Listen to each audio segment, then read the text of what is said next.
వార్త ప్రేక్షకులకు నమస్కారం. ప్రస్తుతం సమాజం ఎటువైపు పోతుంది అనే దానికి ప్రస్తుత ఉదాహరణ అయితే కనుక నాగర్ కర్నూలు జిల్లా కుమ్మెర గ్రామంలో జాతి కులాహంకారంతో దాదాపు 2 నెలల పసికందు మృతి చెందిన సంఘటన అందుకు ఉదాహరణ అని చెప్పొచ్చు. అంటే రాజకీయ పార్టీలకు అతీతంగా అంటే రాజకీయాలకు విభేదించి మరీ మొట్టమొదటిసారిగా అంటే అటువైపు ప్రజెంట్ తెలంగాణలో అధికారంలో ఉన్నటువంటి కాంగ్రెస్ ప్రభుత్వం అయినా, ప్రతిపక్షంలో ఉన్నటువంటి బీఆర్ఎస్ ప్రభుత్వం అయినా లేదా బీజేపీ ప్రభుత్వం కన్నా ముందుగానే అంటే ఆ కుటుంబాన్ని పరామర్శించి నాగర్ కర్నూలు జిల్లా కుమ్మరి గ్రామానికి వెళ్ళి వారి యొక్క సానుభూతి తెలిపిన వారిలో మొదటిగా అయితే మాత్రం జాతీయ బీసీ సంక్షేమ సంఘం అధ్యక్షులు ఆర్ కృష్ణయ్య ఆధ్వర్యంలో జాతీయ బీసీ సంక్షేమ సంఘం వైస్ ప్రెసిడెంట్ అంటే working president R Arun Kumar ప్రస్తుతం మనతో పాటు స్టూడియోలో ఉన్నారు. నమస్కారం అరుణ్ కుమార్. నమస్తే. అసలు పార్టీలకు అతీతంగా మొట్టమొదటిసారిగా మీరు వెళ్ళి పరామర్శించిన తర్వాతే వరుసగా రాజకీయ పార్టీలు క్యూ కట్టాయి. అంటే ఎలా చూడొచ్చు అంటారు? అంటే ముందుగా మీరు వెళ్ళటం వల్లే దీని యొక్క ఇంపాక్ట్ ఇంతగా వచ్చిందంటారా? బీసీ సంక్షేమ సంఘం ఆర్ కృష్ణన్న గారు ఎప్పుడైనా కూడా ప్రజా సంక్షేమం కోసమే పోరాడతారు. ఆయన రాజకీయాన్ని ఒక రెస్పాన్సిబిలిటీగా చూస్తారు, దాన్ని ఒక బిజినెస్గా చూడరు, ఒక వ్యాపారంగా చూడరు. మనం బాధాకరమైన విషయం ఏంటిదంటే ఎప్పుడైతే బ్రిటిషోడు ఈ భారతదేశంలో ఈస్ట్ ఇండియా కంపెనీ ముసుగులు వచ్చిండో భారతదేశానికి, అప్పటి నుండి రాజకీయం వ్యాపారం అయిపోయింది. వ్యాపార సంస్థగా అడుగుపెట్టారు వాళ్ళు మొట్టమొదలు బెంగాల్లో లైసెన్స్ తీసుకొని వ్యాపారం కోసం. తర్వాత రాజకీయం డాక్టర్ ఆఫ్ ల్యాబ్స్ అని తీసుకొచ్చారు, సబ్సిడీ అలయన్స్ అని తీసుకొచ్చారు. ఒక్కొక్క ప్రిన్స్లీ స్టేట్ని లొంగ తీసుకుంటా సంస్థలను లొంగ తీసుకుంటా మొత్తం విస్తరించి ఆ రోజు నుండి ఈ రోజు వరకు కూడా ఈ రాజకీయాలు అనేవి వ్యాపారాలు అయిపోయినాయి. కాబట్టి ఆర్ కృష్ణన్న గారు ఏంటిదంటే ఒక 54 సంవత్సరాల నుండి నిస్వార్థమైన ఆయన ఒక ఎజెండాతోటి కేవలం పేద ప్రజల కోసం డోర్లు పెట్టకుండా ఆయన ఆఫీస్ ఉంటుంది. ఇప్పటికీ ఆయన ఆఫీస్కి ఏ డోర్ ఉండదు. ప్రతి రాజకీయ నాయకుడు కూడా, ప్రతి ఎమ్మెల్యే ఎంపీ వాళ్ళు కూడా ఒక ఆఫీస్ పెట్టుకోవాలి, డోర్లు లేని ఆఫీస్ పెట్టుకోవాలి ప్రజల కోసం. ఇంత గొప్ప దేశంలో పుట్టి ఒక ఎమ్మెల్యే ఎంపీ అవడం అంటే చాలా గొప్ప విషయం. ప్రజాసేవనే జీవిత లక్ష్యంగా పెట్టుకొని వాళ్ళు డోర్లు ఓపెన్ చేసి పారదర్శకమైన జీవితం గడపాలి. 24 గంటలు ఒక 16 గంటలు ప్రజల మధ్యలో కూర్చోవాలని ఆర్ కృష్ణన్న జీవన విధానం గడుపుతున్నారు. కాబట్టి ఆర్ కృష్ణన్న గారు చలించిపోయారు. ఆ సంఘటన జరిగినాక మేమందరినీ కూడా ఒక నిర్ణయం తీసుకున్నాం, ఒక ప్రెస్ మీట్ పెట్టడం జరిగింది. ఆ విజిట్ చేయడం, కుమ్మేర గ్రామం విజిట్ చేసి ఒక రోజు ముందు ప్రెస్ మీట్ పెట్టి ముఖ్యమంత్రి గారిని హెచ్చరించడం జరిగిందనమాట. ఈ ప్రజాస్వామ్యంలో ఈ ఆర్టిఫిషియల్ ఇంటెలిజెన్స్ వచ్చిన ఎరాల చైనా వాడు ఆర్టిఫిషియల్ ఇంటెలిజెన్స్ రోబోటిక్స్ తోటి పోతురు, చైనా లాంటి దేశాలు ఫ్లయింగ్ డ్రోన్స్ తోటి పోతురు, ఫుడ్ డెలివరీ ఫ్లయింగ్ డ్రోన్స్ తోటి చేస్తారు. కొన్ని నగరాల్లో చైనాలో ఎక్స్క్లూజివ్గా దుబాయ్ ఫ్లయింగ్ డ్రోన్స్ తోటి పోతుంది. ఇట్లాంటి ఒక పక్క ఎలాన్ మస్క్ ఆయన న్యూరాలింక్ తీసుకొస్తుండ ఆయన పారాలిసిస్ వచ్చిన వాళ్ళు వాళ్ళ బ్రెయిన్ తోటి ఆపరేట్ చేయగలుగుతారు, కంప్యూటర్ స్క్రీన్ని వాళ్ళు ఆపరేట్ చేయగలుగుతారు, వాళ్ళ బ్రెయిన్ తోటి, వాళ్ళ థాట్స్ తోటి. అంటే ఆ టెక్నాలజీస్ వస్తున్న ఈ తరుణంలో భారతదేశాన్ని మనం ఆ విధంగా తీసుకుపోవాలి తప్ప, మన యువతని ఆ దిశగా టెక్నాలజీ వైపు తీసుకుపోవాలి తప్ప ఇంకా అమానుషంగా కుల గర్జితోటి ఇట్లాంటి సంఘటనలు జరగడం యావత్ తెలంగాణ కూడా బాధపడ్డది. యావత్ తెలంగాణ. కృష్ణన్న గారు ఒక ఎంపీ కాబట్టి ఆయన భారీ ఎత్తున ఒక 30-40 వెహికల్ల కాన్వాయ్ తోటి ఆయన ఒక 300 మందితోటి పోయి ఆ కుటుంబాన్ని పరామర్శించడం జరిగింది. నాగర్ కర్నూలు చౌరస్తాల టెంట్ వేసుకొని వాళ్ళు ధర్నా చేస్తున్నారనమాట. అక్కడ పోయి పరామర్శించి వాళ్ళకి ధైర్యం ఇవ్వడం జరిగిందనమాట. ఇట్లాంటి సంఘటనలు మళ్ళీ జరగొద్దని ప్రభుత్వాన్ని కూడా హెచ్చరించినాము. ప్రభుత్వం కూడా వెంటనే మేము ఏ రోజైతే జర్నీ స్టార్ట్ చేసినామో ఆ రోజు తెల్లవారుజాముననే ప్రభుత్వం ఆ రోజు 10 o'clockకి న్యూస్ వచ్చింది. మేము 9కి మొదలైనాం, 10కి న్యూస్ వచ్చింది. 3 అరెస్ట్, 8 నిందితుల్లా 3 అరెస్టు. అట్లాంటి ఇంపాక్ట్ ఆర్ కృష్ణన్న చూపిస్తున్నారు ఈరోజు సమాజంలో. న్యాయం వైపు అని ఉన్నారని ఇంటెలిజెన్స్ వర్గాలు, రాజకీయ నాయకులకు తెలుసు.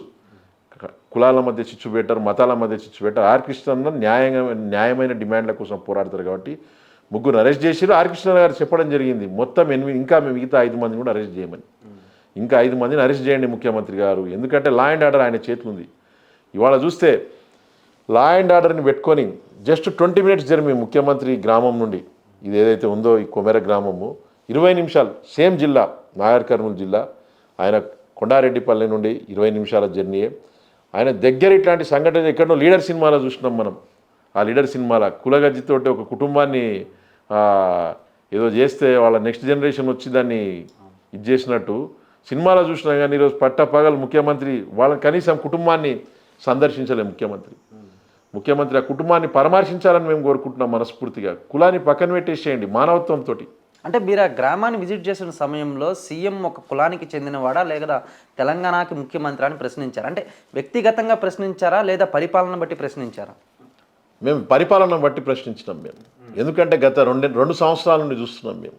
జక్కని సంజయ్ అన్న అబ్బాయి ఆయన కులగణన చేయాలని దీక్ష చేయడం జరిగిందనమాట. కామారెడ్డి డిక్లరేషన్లో మీరు ప్రకటించారు, కాంగ్రెస్ ప్రకటించింది. ఒక బీసీ సీఎంని తీసుకొచ్చి ప్రకటింపజేసారు వాళ్ళు, సిద్ధరామయ్యని తీసుకొచ్చి. కనీసం వాళ్ళ పార్టీకి చెందిన సిద్ధరామయ్య మీద వాళ్ళ గౌరవం ఉందా లేదా అని మేము ప్రశ్నించినాం. మీ సీఎంఏ కదా, కర్ణాటక సీఎం, మీ సీఎం. ఆయన గెలుస్తేనే కదా ఇక్కడ మీకు గాలి వచ్చింది. ఇక్కడ గాలి వచ్చి తెలంగాణలో గెలిచిరు. ఆ గాలి ఇక్కడికి వచ్చి ఆ వేవ్ ఇక్కడికి జనరేట్ అయ్యి ఆయన గెలిచినాక, ఆయన సీఎం అయినాక ఇక్కడ గెలిచిరు. ఆయనతోటి మీరు ప్రకటించారు కామారెడ్డి డిక్లరేషన్. ఆయనని కనీసం ఆయన మీద గౌరవం ఉండాలి కదా, ఒక పెద్ద మనిషి ఆయన. సిద్ధరామయ్య అంటే ఈరోజు అందరు గౌరవిస్తారు దేశంలో, ప్రధానమంత్రి నుండి అందరు కూడా ఒక పెద్ద మనిషి, గౌరవం ఉన్న మనిషి, నిజాయితీ గల నాయకుడు. ఆయన నోటితోటి చెప్పింది కూడా మీరు ఇంప్లిమెంట్ చేస్తలేరు. మీ పార్టీ నాయకుల మీద గౌరవం లేదు అసలు, కనీసం మీ పార్టీ నాయకుల మీద, అంత పెద్ద మనుషుల మీద గౌరవం లేదు. కాబట్టి ఆ సంజయ్ అదే విషయం అడిగిండు, కులగణన చేయండి సార్ అని దీక్ష చేస్తే కనీసం ఆయన చూడ్డానికి కనీసం ఒక ఎమ్మెల్యే కూడా రాలేడు. కనీసం 8-9 రోజులు అయితే గాంధీ హాస్పిటల్ లేస్తే ఆయన బీపీ పడిపోయింది, ప్యాంక్రియాస్ డ్యామేజ్ అయినాయి. మీరు పోయి చూడొచ్చు, శంకరపట్నం మండలంలో ఆయన ఉంటాడు, మీరు పోయి చూడొచ్చు. ఆయన దాని ఇంపాక్ట్, దాని ఆ నిరాహార దీక్ష చేసిన ఏమంటారు దాని బ్యాడ్ ఎఫెక్ట్స్ ఈ రోజుకి కూడా ఆయన శరీరంలో కనిపిస్తుంటాయి. ఆయన శరీరంలో ఈ రోజుకి కూడా ఆ మరణ దీక్ష చేసిండు ఆయన. కనీసం ప్రభుత్వం రాలేదు, ట్రీట్మెంట్ సరిగ్గా లేరు, కనీసం ఆయనకి పట్టించుకోలేదు. మేమే తీసుకుపోయి ప్రైవేట్ హాస్పిటల్ వేసినాం.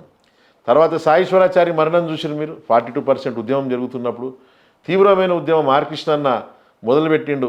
ఆయన పెద్ద పెద్ద దీక్షలు మొదలుపెట్టిండు, సత్యాగ్రహ దీక్ష అని, న్యాయ దీక్షలని. 42% అమలు చేయాలి మీరని.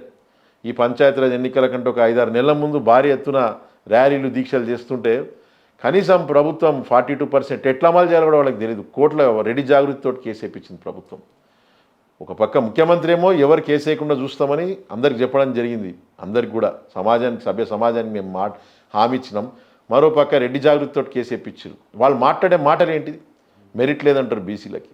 మెరిట్ లేని కులాలు వీళ్ళంతా దేశాన్ని నాశనం చేస్తున్నారు. మెరిట్ లేని కులాలు, 20 మార్క్స్ వచ్చినోడు కూడా జాబ్ కొడుతుందంటే మేము ముఖ్యమంత్రి పోస్ట్ ఇచ్చినాం మీకు. ఈ తెలుగు రాష్ట్రాలకు ముఖ్యమంత్రి పోస్ట్ ఇస్తే మీరు వేసిన రోడ్లనే వేస్తారు. 50 ఏళ్ళ నుండి 70 ఏళ్ళ నుండి వేసిన రోడ్లనే వేస్తారు తప్ప అమెరికాలో పోయి రోడ్లు చూడండి, అది మెరిట్ అంటే.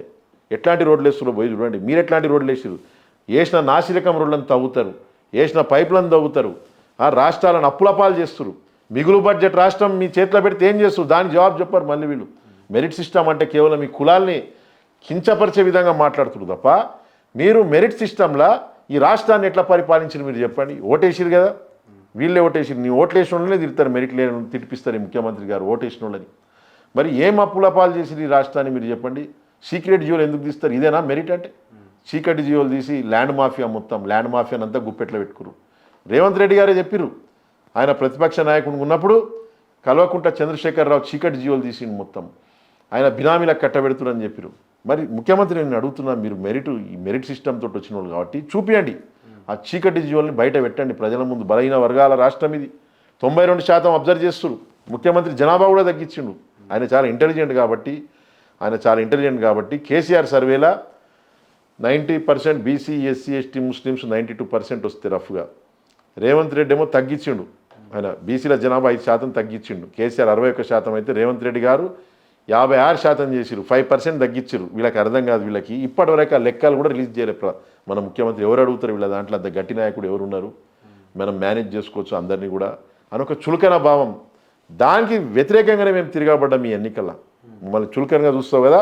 ఆ రోజు గాంధీజీ ఎట్లయితే తిరగబడ్డాడో, ఆయన ట్రైన్ నుండి గెంటేస్తే అక్కడ సౌత్ ఆఫ్రికాలో, అట్లా మేము కూడా ఇక్కడ తిరగబడ్డాం. మీరు జనాభా లెక్కలు రిలీజ్ చేస్తలేరు, కనీసం మా జనాభా లెక్కలు రిలీజ్ చేస్తలేరు. అన్ని లెక్కలు రిలీజ్ అయినాయి, సింహాలై ఉంటాయి, వాటికి పులులో ఉంటాయి, కుక్కల లెక్కలు, కుక్కల గురించి కూడా అడుగుతారు ఈ మధ్య కొంతమంది ప్రెస్ మీట్లు పెట్టి.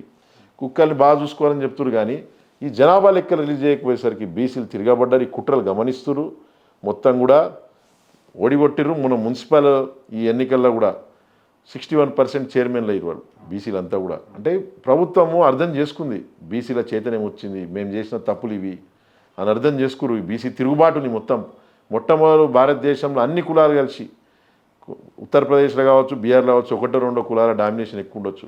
తమిళనాడులో సామాజిక న్యాయం అమలైంది, తమిళనాడులో ద్రవిడ ఉద్యమం వల్ల. తమిళనాడు తర్వాత అదే మోడల్ ఇక్కడ అమలవుతుంది. అంటే బీసీలకు 42% ఏ రెడ్డి జాగృతి అధ్యక్షుడు అయితే కేసేశాడో అదే రెడ్డి జాగృతి అధ్యక్షుడికి బీఆర్ఎస్ పార్టీ మొన్న జరిగిన మున్సిపల్ ఎన్నికల్లో కౌన్సిలర్ కింద నుంచోబెట్టింది. అంటే ఎట్లా చూడొచ్చు అంటారు? అంటే దీని వెనకాల బీఆర్ఎస్ హస్తం కూడా ఉందనుకోవచ్చు అంటారు? 100%. ఇప్పుడు మేము ఒక పిలిపిచ్చినాం బీసీలకు అందరికీ. ఏ పార్టీలు ఉన్నా కూడా పగలు తిట్టుకోండి, రాత్రి ఫోన్లో మాట్లాడుకోండి. వాళ్ళ కల్చర్ అది కాబట్టి వాళ్ళకి పార్టీలు ఉండవు.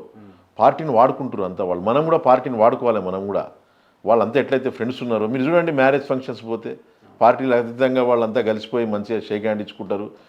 బయటనేమో రెచ్చగొడతారు, తగలబెడతారు. బయటనేమో మొత్తం వ్యవస్థను తగలబెడతారు మాటలతోటి. మొత్తం మనోళ్ళు ఇంట్లో తల్లిదండ్రులను చూసుకోరు కానీ జెండాలు మోస్తారు. జెండాలు మోసి కుటుంబాన్ని పట్టించుకోకుండా అప్పుల పాలైన వాళ్ళు ఇంతమంది ఉంటారు చిన్న కులాల బీసీ ఎస్సీ ఎస్టీల. కాబట్టి మేము కూడా ఏం చెప్తున్నాం అంటే పని చేయండి మీ పార్టీ కోసం, కానీ కుటుంబాన్ని మొదలు చూసుకోండి. మీరు కుటుంబాన్ని ప్రేమించండి. పార్టీ కోసం కుటుంబాన్ని నాశనం చేసుకోకండి. పార్టీలో మీరు ఎదగండి. ఎదుగుల కోసం పార్టీలో జాయిన్ కండి. మీరు అన్ని రకాల ఆర్థికంగా రాజకీయంగా జెండాలు మోసే కూలీలు కావద్దు. ఆ సంప్రదాయం అలవరుచుకోండి అని మేము అందుకే ఒక నినాదం ఇచ్చినాం అనమాట. పగలు తిట్టుకోండి, రాత్రి ఫోన్లో మాట్లాడుకోండి. అంటే ఒక స్నేహపూర్వకమైన వాతావరణంలో మీరు అంతా పోవాలి. వాళ్ళని చూసి నేర్చుకుందాం మనం కూడా. ఇప్పుడు ఆ మాధవరెడ్డి గారికి ఇచ్చింది ఎవరు తెలీదా? రేవంత్ రెడ్డికి. కేటీఆర్కి తెలీదా? కేటీఆర్కి అంతా తెలుసు. లోపాయకార ఒప్పందాలు ఉంటాయన్నమాట. డైరెక్ట్ కాంగ్రెస్ పార్టీ ఇచ్చిందనుకో బద్నాం అవుతుంది, రేవంత్ రెడ్డి మనిషి అని. అక్కడ నుండి ఇప్పించారు సీటు ఆ పార్టీని. వాళ్ళకున్న లోపాయకార ఒప్పందాల్లో భాగంగా ఎన్నో ఒప్పందాలు ఉంటాయి. ఎందుకంటే ఇప్పుడు అక్కడ ఆ సీక్రెట్ జియోలు బయటికి వస్తలేవు. ఈ సీక్రెట్ జియోలు ఈయనకు తెలుసు కాబట్టి ఒక అండర్స్టాండింగ్ ఉంటుంది లోపల, మన రాజకీయాలు ఎందుకు బయట పెట్టుకోవాలని. ఆయనకు అక్కడ ఏదో ఇద్దామని కేసు వేసినందుకు ఒక టోకెన్ ఆఫ్ అప్రిషియేషన్గా ఇక్కడ ఇవ్వకుండా అక్కడ ఇచ్చారనమాట. ఈ పార్టీ బద్నాం అవుతుంది. రాహుల్ గాంధీ అంటాడు కదా, తిడతాడు కదా, చివాట్లు పెడతాడు. నేనేమో సామాజిక న్యాయం కోసం దేశంలో పోరాడుతుంటే నువ్వు ఆయనకి ఇట్లు ఇచ్చినవరా కేసు వేసిన ఆయనకని. ఒక బోగస్ కేసు అది, ఒక కేసు కూడా కాదు అది, బోగస్ కేసు. న్యాయ వ్యవస్థ మనకు సహకరించలేదు ఈరోజు. అందుకు మేము ఓడిపోయినాం అంతే తప్ప ఇదే కేసు అమెరికాలో వేస్తే గెలిచేటోళ్ళం మేము. ఇదే కేసు అమెరికాలో వేస్తే గెలిచేటోళ్ళం. ఎందుకంటే మా వైపు న్యాయం ఉంది కాబట్టి. ఇది ఒక రేషియల్ డిస్క్రిమినేషన్గా చూస్తాం మేము. ఇది ఒక సామాజిక న్యాయం రేషియల్ డిస్క్రిమినేషన్గా చూస్తున్నాం మేము ఇక్కడ. అంటే తెలంగాణలో జరిగిన గ్రామ పంచాయతీ ఎన్నికలు అవ్వచ్చు, మున్సిపల్ ఎన్నికలు కావచ్చు, బీసీలే అత్యధికంగా గెలిచారు. అంటే బీసీల్లో చైతన్యం వచ్చి బీసీలు ముందుకెళ్తాం అంటే సమాజంలో మార్పు వస్తుందంటారా? 100%. ఇవాళ తెలంగాణలో బీసీల్లో చైతన్యం వచ్చింది. ఎందుకంటే మిగులు బడ్జెట్ తెలంగాణ ఇన్ని లక్షల కోట్ల అప్పుల పాలిట్లయిందని. ఈరోజు న్యూస్ చూస్తున్నా, కాళేశ్వరంకి మిత్తి కడుతున్నంట 45-46 వేల కోట్లు. ఈ 2 ఏళ్ళలో కట్టిన మిత్తి అంటది. అంటే అసలు ఏం అడ్మినిస్ట్రేషన్ అది? ఏం అడ్మినిస్ట్రేషన్ అసలు? ఏం జరిగింది ఈ రాష్ట్రంలో? ఆ దోపిడీ ఏంటిది? ఒక పక్క పిల్లలు చచ్చిపోతున్నారు, గురుకులాల హాస్టల్లో పిల్లలు ఫుడ్ పాయిజనింగ్ తోటి చచ్చిపోతున్నారు. ఒక పక్క ఆమె గంజాయి మాఫియా మీద పోరాడి చచ్చిపోతుంది. గత ప్రభుత్వం ఏం చేసింది? ఈ ప్రభుత్వం ఏం చర్యలు తీసుకుంది? దిద్దుబాటు చర్యలు. గత ప్రభుత్వం చేసిన చర్యలపైన ఈ ప్రభుత్వం ఏం చేసింది? పేర్లు చెప్తారు, గంజాయి ఎక్కడ తాకుతారో పిల్లలు. కాలేజీలో పేర్లు చెప్తారు, ఆ కాలేజ్, ఈ కాలేజ్, ఈ గ్రౌండ్ దగ్గర. అంటే ఏం చేసిరు ఈ రాష్ట్రాన్ని అసలు? ఒక పక్క అప్పుల పాలు చేసి పిల్లల సంక్షేమం పైన మీరు దృష్టి పెట్టకుండా, వాళ్ళకి ఒక సోషల్ ఇన్ఫ్రాస్ట్రక్చర్ ఇవ్వకుండా, మీరు సోషల్ ఇన్ఫ్రాస్ట్రక్చర్ ఏర్పాటు చేయాలి. వాళ్ళ పైన మీరు పెట్టుబడి పెట్టకుంటే వాళ్ళు ఏం చేస్తారు? వాళ్ళ భవిష్యత్తును మీరు తుంగలొక్కుతురు వాళ్ళ సోషల్ ఇన్ఫ్రాస్ట్రక్చర్ పైన పెట్టకుండా. ఇదే కాంగ్రెస్ పార్టీ చెప్పింది కామారెడ్డి డిక్లరేషన్లో గురుకులాలకు సొంత భవనాలు ఇస్తామని, మేము సొంత స్థలాలు సొంత భవనాలు కట్టిస్తామన్నారు. ఈ మరణాలకు కూడా ముఖ్యమంత్రి చలిస్తలేడు. బీసీ ఎస్సీ ఎస్టీ పిల్లల గురుకులాల హాస్టల్లో తిండి ఫుడ్ పాయిజనింగ్ తోటి చచ్చిపోతుంటే ముఖ్యమంత్రి కనీసం స్పందన లేదు. కనీసం అసలు ముఖ్యమంత్రి అంటే విద్యాశాఖను డెవలప్ చేయడానికి విద్యాశాఖను తన దగ్గర పెట్టుకున్నానని ఇప్పటికే 200 కోట్లతో ప్రతి జిల్లాకు ఒక ఇంటిగ్రేటెడ్ స్కూల్ కూడా కట్టిస్తున్నామని సీఎం రేవంత్ రెడ్డి చెప్పుకొస్తున్నారు కదా. గత ముఖ్యమంత్రి కూడా ఎన్నో చెప్పిండు. గత ముఖ్యమంత్రి ఇట్లాంటి కాన్సెప్ట్ చాలా తీసుకొచ్చిండు అనమాట. గత ముఖ్యమంత్రి ఎక్కడా కూడా అవి అంతా ఫెయిల్ అయిపోయినాయి. మొత్తం ఉన్న స్కూళ్ళను మూసేసింది గత ముఖ్యమంత్రి. మీకు తెలియదు ఏముంది? ఇప్పుడు మొన్న న్యూస్ చూస్తే ఈడ కూడా పాఠశాలలు బంద్ అవుతున్నాయి, ప్రభుత్వ పాఠశాలలు. ఆ ఇంటిగ్రేటెడ్ ఎక్కడనే మాకైతే కనిపిస్తలేవు. ఇంటిగ్రేషన్ ఇక్కడ ఉండాలండి. ఆడ మీరు కులం బట్టి బూట్లతోటి పసిపాపందా మీరు కదా ఇంటిగ్రేషన్ ఐడియాలజీలు ఉండాలి. ముఖ్యమంత్రి ఆ ఇంటిగ్రేషన్ చేయాలి, బిల్డింగ్లు ఇంటిగ్రేషన్ చేయొద్దు. బిల్డింగ్లను ఇంటిగ్రేషన్ చేస్తే అది సీఎంకున్న స్థాయి కాదు. CM is a policy maker.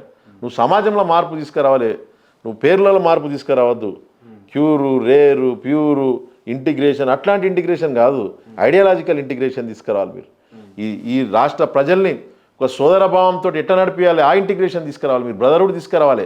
నువ్వు ఒక ముఖ్యమంత్రి అయ్యే నువ్వు ఎవరిని పరామర్శించలేవు, జక్కన్ సంజయ్ని పరామర్శించలేవు, గాజుల సౌమ్య మీకోసమే పనిచేసింది కదా, ప్రభుత్వం కోసం పనిచేసింది. గంజాయి మాఫియా గుద్దిపోయినా కూడా ఎక్కడుంది ముఖ్యమంత్రి పోయి పరామర్శించిన కుటుంబాన్ని? చిన్న కులమని బీసీ బిడ్డలు వాళ్ళు ఏమవుతుంది? ఆమెను పరామర్శించలే, సాయేశ్వరాచారి కుటుంబాన్ని పరామర్శించలే ముఖ్యమంత్రి. మేము ఢిల్లీలో ముట్టడి పెట్టిన తర్వాత మహేష్ కుమార్ గౌడ్ని పంపించారు, బీసీ లీడర్, బీసీ నాయకుల్ని, పొన్నం ప్రభాకర్, మహేష్ కుమార్ గౌడ్ని. అంటే బీసీకి బీసీ పోవాలి, అదేనా ఇంటిగ్రేషన్? బీసీకి రెడ్డి ముఖ్యమంత్రి ఎందుకు పోదు మేము అడుగుతున్నాం. అంటే నువ్వే కదా నీ గోడలు ఇక్కడ మైండ్లో పెట్టుకున్నావు, నువ్వు ఆ గోడల్ని బద్దలు కొట్టుకోవాలి. కుల గోడలు ఎక్కడనో లేవు, నీ ఆలోచనలు ఉన్నాయి. ముఖ్యమంత్రి గారికి అదే చెప్తున్నాను. ప్రజెంట్ తెలంగాణలో కాంగ్రెస్ ప్రభుత్వంలో కుల సరిహద్దులు ఉన్నాయంటారా? 100% కుల సరిహద్దులు. సాయేశ్వరాచారి కుటుంబానికి ముఖ్యమంత్రి పోవచ్చు కదా, నువ్వు బీసీ మంత్రులను ఎందుకు పంపినావు? మీరే అంటారు ఇంటిగ్రేషన్ చేయాలని. ఇంటిగ్రేషన్ చేయాలంటే బీసీకి మీరు రండి, మీరు వస్తే ఇంటిగ్రేషన్ అవుతుంది. వాళ్ళ కుటుంబాన్ని పరామర్శించింటే ఇంటిగ్రేషన్ మేము నమ్మేటోళ్ళు. నువ్వే ఒక బీసీ మంత్రిని పంపినావు అంటే బీసీకి బీసీ, అదే కదా కుల సరిహద్దు. ముఖ్యమంత్రి అంటాడు కొన్ని స్పీచ్లలో, చేపలు పట్టే కులమైన నేను మంత్రిని చేసిన, ఈ కులమైనని చెప్పే విధానం ఏంటిదో చెప్పే విధానము. ఆ కుల ప్రస్తావన ఎందుకు తీసుకొస్తారు ఇంటిగ్రేషన్ అన్నప్పుడు? మీరు కుల ప్రస్తావన తీసుకురావద్దు కదా. మీరు ఇంటిగ్రేషన్ గురించి మాట్లాడాలంటే గంట సేపు ఆ రోజంతా మాట్లాడవచ్చు. కానీ ముఖ్యమంత్రి గారికి నేను ఏం చెప్తున్నా అంటే, ప్రజల్లో ఇంటిగ్రేషన్ తీసుకురండి. మీరు బిల్డింగ్లలో కాదు, బిల్డింగ్లు కట్టడం కాదు, సింబాలిక్ ఇంటిగ్రేషన్ తీసుకురాకండి. నిజమైన ఐడియాలజికల్ ఇంటిగ్రేషన్ తీసుకురండి. ఇది ఈ బంగారు తెలంగాణ ఏదైతే కలలు కన్నామో ఆ దిశగా మీరు ఎట్లా తీసుకురండి అని కోరుతున్నాం. అంటే కేంద్రంలో ప్రస్తుతం బీజేపీ అధికారంలో ఉంది. మీ తండ్రి గారు రాజ్యసభ సభ్యులు ఎంపీ ఆర్ కృష్ణయ్య. అంటే కేంద్రంతో మరి తన రాజ్యసభ సభ్యత్వానికి రాజీనామా చేసి మరి పోరాడవచ్చు కదా. రేవంత్ రెడ్డి రాజీనామా చేయొచ్చు కదా. బీసీలు ఎందుకు చేయాలి మీరు చెప్పండి. ఎన్ని రోజులు మేము రాజీనామా చేయాలి? ఎన్ని రోజులు అమరవీరులం కావాలి? ఎన్ని రోజులు మేము బలిదానాలు చేసుకోవాలి? మేము ఎందుకు ఉండొద్దు? మాకు అర్హత ఉన్నప్పుడు ఎందుకు ఉండొద్దు? మేము ఖచ్చితంగా రాజీనామా చెయ్యం. వాళ్ళు అప్పుల పాలు చేసిరు, వాళ్ళని చేయమంటున్నాం. ఈ బలహీన వర్గాల నెత్తి మీద లక్షల కోట్లు అప్పేసిరు, వాళ్ళకి ఏ అర్హత లేదు, వాళ్ళని రాజీనామా చేయడం బలంగా కోరుతున్నాం. ఇప్పుడు బీసీ ముఖ్యమంత్రి అయింటే, ఒక ఎస్సీ ముఖ్యమంత్రి అయింటే, ఫర్ ఎగ్జాంపుల్ కేసీఆర్ గారు చెప్పిరు, నేను అధికారంలోకి వస్తే దళిత ముఖ్యమంత్రిని చేస్తామని చెప్పారు కేసీఆర్ గారు రోజు. అంటే నిజంగా ఈ రాష్ట్రంలో ఇంత దౌర్భాగ్యం ఉండేది కాదేమో, ఇన్ని అప్పులు ఉండేవి కావేమో. ఒక దళితుడిని ముఖ్యమంత్రి చేసింటే కేసీఆర్ గారు మాట మీద నిలబడి వాళ్ళు అప్పులు చేసినప్పుడు వాళ్ళు ఎంతమంది రాజీనామా చేస్తున్నారు మీరు చెప్పండి?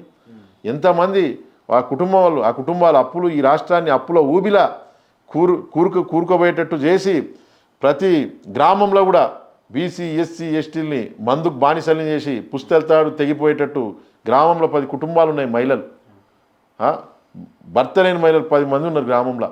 ఈ స్థితికి తీసుకొచ్చిన వాళ్ళు రాజీనామా చేయాలా? 50 ఏళ్ళు ప్రజల కోసం డోర్ లేకుండా వాళ్ళ విద్య కోసం పోరాడిన ఆర్ కృష్ణ గారు రాజీనామా చేయాలి. మిమ్మల్ని మేము సూటి ప్రశ్న అడుగుతున్నాం, చెప్పండి మీరు.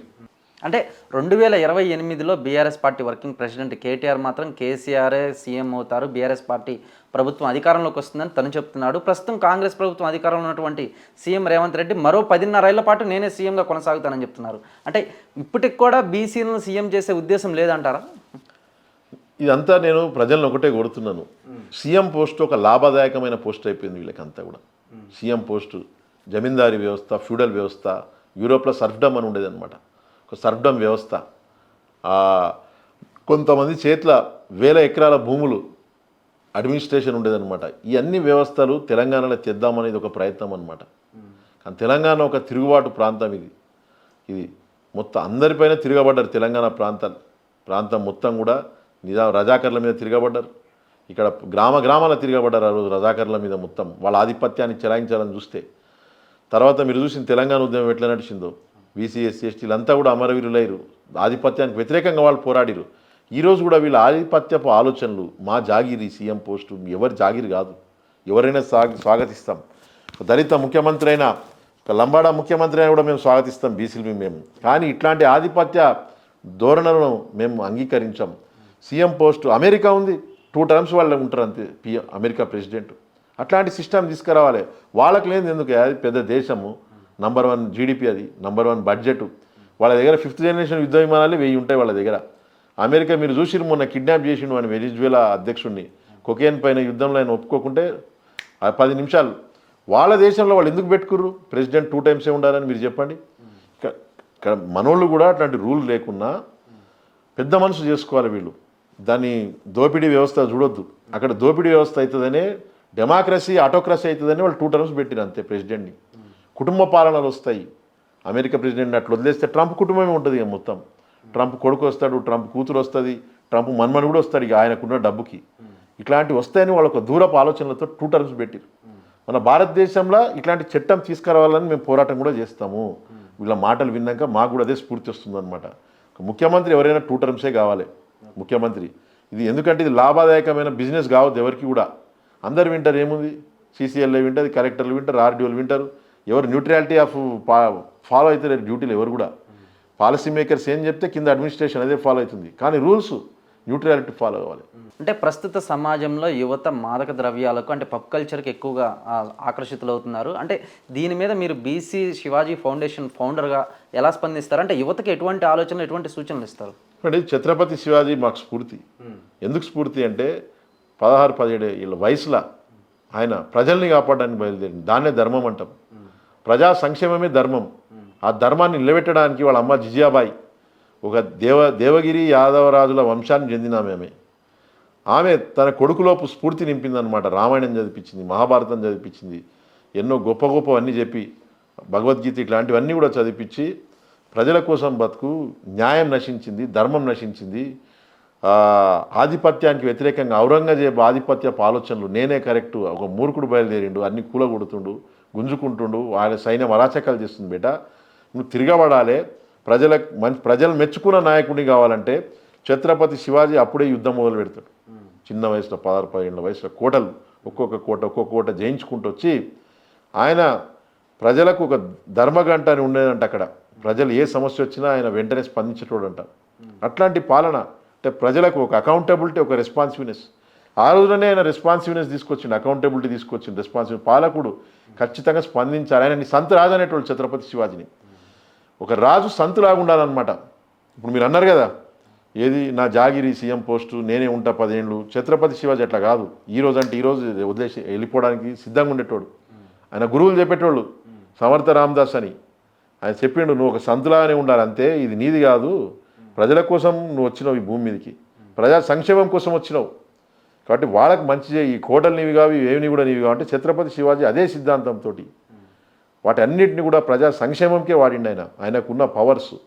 ఆయనకున్న పవర్స్ మొత్తం కూడా ఒక రాజులాగా ఈరోజు అంటే ఈరోజు వదిలేయడానికి సిద్ధంగా ఉన్నాడు. కాబట్టి ఎటువంటి ఒక మచ్చలేని నాయకత్వం, మచ్చలేని అడ్మినిస్ట్రేషన్ దిశగా శివాజీ నడిపిండు.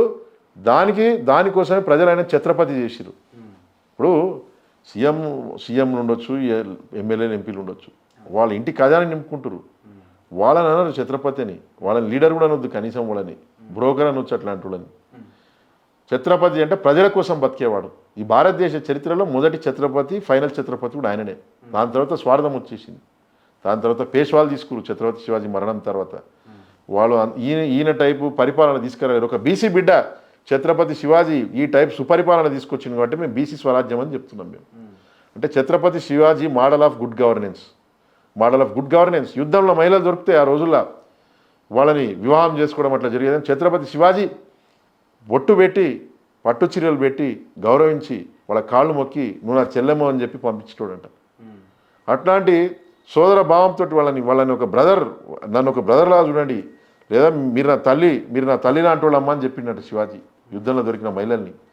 అంటే ఒక నాయకుడు ఉండాల్సిన లక్షణం, అట్లాంటి క్వాలిటీస్ లీడర్షిప్లు ఉండాలి. కాబట్టి Chhatrapati Shivaji style of good governance మాకు ఇష్టం కాబట్టి మేము బీసీ స్వరాజ్యం అన్న పదాన్ని తీసుకొచ్చినాం అనమాట. ఆ టైప్ మోడల్ కావాలి. ఇప్పుడు దోపిడీ ఉండొద్దు, చీకటి జీవులు ఉండొద్దు, ఈ పరిపాలన ఆరోపణలు ఉండొద్దు. గత ముఖ్యమంత్రి చేసిన ఆరోపణలు ఒకటైనా నిజమైందా మీరు చెప్పండి? ఆయన ఒకటైనా నేను పట్టుకొస్తా మీ ముందు మొత్తం బయట పెడతా అన్నాడు, ఏదైనా పెట్టిండా? అదే అమెరికా మీరు చూడండి, ఎప్స్టీన్ ఫైల్స్ మొత్తం రిలీజ్ చేసిరు ట్రంప్. ఎప్స్టీన్ ఫైల్స్ ఆయన పేరు ఉంది, ఆయన కూడా రిలీజ్ చేసేసిండు. ఆయన పేరు కూడా ఉంది ఎప్స్టీన్ ఫైల్స్లో, రిలీజ్ చేసిండ మొత్తం ఆయన పేరు కూడా బయటకు వచ్చింది. అంటే అంత పారదర్శకత ఉండాలి, ట్రాన్స్పరెన్సీ ఉండాలి గవర్నెన్స్లో. అమెరికానే అంత ట్రాన్స్పరెన్సీ ఉన్నప్పుడు భారతదేశంలో ఈ ఒపేక్ ఎందుకు? మొత్తం ఒపేక్ సిస్టమ్ అయిపోయింది. ప్రజలకు ఏం తెలుస్తలేదు ఏం జరుగుతుందో. సెక్రటేరియట్లో అసలు సెక్రటేరియట్ కాదు అది, మొత్తం అదొక ఏమంటారు, అది నిజాం టైప్ బిల్డింగ్ అయిపోయింది. అది అందులో ఏం జరుగుతుందో కామన్ మ్యాన్కి అందుబాటులో లేరు వాళ్ళు ఎవరు. అసలు ఏం జరుగుతుందో ట్రంప్ పేరున్న ఎప్స్టీన్ ఫైల్స్ ట్రంప్ రిలీజ్ చేపిస్తే ప్రజలకు తెలవాలని, ఇక్కడ ఎందుకు ఏ ఫైల్ రిలీజ్ అయితే లేదు? అన్ని సీక్రెట్ జియోలు బయట కామన్ మ్యాన్ చర్చిస్తుండు. మొత్తం సీక్రెట్ జియోలు ఉంటాయి సెక్రటేరియట్లని, కంప్యూటర్ ఫైల్స్లా. ఎందుకు రిలీజ్ అవుతారో మీరు చెప్పండి. ఏం టైప్ అంటే దేనికోసం? వాళ్ళని నమ్మి మనం ఎందుకు పెడుతున్నాం? ఆ బడ్జెట్ ఎందుకు పన్నులు కడుతున్నాం మీరు చెప్పండి? వాళ్ళని నమ్మి నువ్వు పన్ను కడుతున్నావు, జిఎస్టీ కడుతున్నాం ప్రతి చిన్నదానిపైన. మనకుంది కదా బాధ్యత, వాళ్ళకి ఎందుకు బాధ్యత లేదు? చీకటి జీవులు తీయడం, అది తీయడం, ఇది తీయడం, నచ్చినట్టు మార్చడం, అన్నీ ఓ భూమాఫియా చేయడం తెలంగాణ మొత్తం. ధరణి బాధితులు ఈ రోజుకి వాళ్ళ ఏడుపులు చూడండి మీరు పోయి. రాత్రికి రాత్రి 5 మొత్తం మారిపోయినాయి పాస్ పుస్తకాల మొత్తం ధరణి వచ్చినాక. ఈ రోజుకి అది గొడవలు నడుస్తున్నాయి మొత్తం. ఎంతోమంది బాధితులు వస్తుంటారు. కానీ తెలంగాణలో కాంగ్రెస్ ప్రభుత్వం అధికారంలోకి వచ్చినాక భూభారతి అనే పేరుతో అటు పోర్టల్కి సంబంధించి ల్యాండ్లకు సంబంధించి ఎటువంటి అవకతవకలు జరగకూడదని తెచ్చామని చెప్తున్నారు కదా. ఇప్పటికీ కూడా ఆ బాధితులు ఇంకా వస్తూనే ఉన్నారు, గత ప్రభుత్వమైన బాధితులు. దీంతో ఏమైందో తెలియదు. వాళ్ళు అప్పుడు టైం ఇచ్చారు, 3 నెలల టైంలో మేము అన్ని ఒక ట్రిబ్యునల్ లాగా చేసి మొత్తం పరిష్కరిస్తాను. ఏం పరిష్కారం కాలేవు, బాధితులు వస్తూనే ఉన్నారు. అది ధరణి 2 అయిపోయింది తప్ప కంటిన్యూషన్ అవుతుంది, ధరణి కంటిన్యూషన్ కొనసాగుతుంది తప్ప ఏ మార్పు లేదు. ఆ బాధితులు ఇంకా ఉన్నారు, వాళ్ళు చాలా బాధపడుతున్నారు. అప్పుల పాలయ్యారు, అప్పుల ఊబిలో కూరుకపోయారు. ఇంత అన్యాయం దేశంలో ఎక్కడ ఉండదు ఇట్లాంటిది. అమెరికా లాంటి దేశాల్లో మీరు ల్యాండ్ వదిలేసిపోతే ముట్టడం కూడా ముట్టడం 100 ఏళ్ల తర్వాత కూడా ఎవరు. ఏంటిది అదంతా అసలు? రాత్రికి రాత్రి మారడం ఏంటిది? పాస్ పుస్తకాలు, రియల్ ఎస్టేట్ అందుకే కుప్పగూలిపోయింది. నీకు అసలు గ్యారంటీ లేని భూములు ఇవన్నీ అయిపోయినాయి మొత్తం. ఎట్లుంటుంది మీరు చెప్పండి? రియల్ ఎస్టేట్లో ఎన్ఆర్ఐలు ఎందుకు పెట్టుబడి పెడతారు? ఎవరు రాత్రికి రాత్రి ఎవరో పేరెక్కిస్తారా? ఇక్కడ ఉంటుందా అట్లాంటి సిస్టమ్? మీరు చెప్పండి, సిస్టమ్ ఉంటుందా? అడ్మినిస్ట్రేషన్ ఏం పని చేసింది అసలు? ఏం అడ్మినిస్ట్రేషన్ అదంతా? పరిపాలన అట్లుంటుంది. ఆఫ్రికాలో కూడా ఉండదు ఇట్లాంటిది, గన్నులు పట్టుకుని తిరుగుతారు ఆఫ్రికాలో. మీరు చూస్తుంటారు కదా మీరు, ఆఫ్రికా దేశాల్లో ఇట్లాంటి పరిపాలన ఉంటే తిరగబడతారు, మిలిటరీ తిరగబడుతుంది ఆఫ్రికాలో. ఆఫ్రికాలో పరిపాలన ఇంత అధ్వానమైన పరిపాలన, బానిసత్వం ఇదేమన్నా? ఇట్లాంటి బానిసత్వ పాలన తీసుకొచ్చారు ఇక్కడ. అంటే నెక్స్ట్ మంత్ అంటే మార్చి 20వ తారీఖు తెలంగాణ రాష్ట్ర బడ్జెట్ అసెంబ్లీలో ప్రవేశపెట్టనున్నారు. ఈ అసెంబ్లీ బడ్జెట్లోనైనా బీసీలకు అనుగుణంగా నిధులు కేటాయిస్తారంటారా? గత ముఖ్యమంత్రి ఆయన ఏం చేయలేడు బీసీల కోసం. మిగులు బడ్జెట్ ఉన్న రాష్ట్రంలోనే ఆయన ఏం చేయలేకపోయింది. ఉన్న రిజర్వేషన్ తగ్గించింది గత ముఖ్యమంత్రి. పంచాయతీరాజ్ వ్యవస్థలో ఉన్న రిజర్వేషన్ని ఆయన తగ్గిస్తే ఇంకో 4% తగ్గించి 17 చేసి పడేసిండు. వాళ్ళ బీసీ కమిషన్ చైర్మన్ అని చెప్పిండు. వాళ్ళకి జనాభా తగ్గించారు.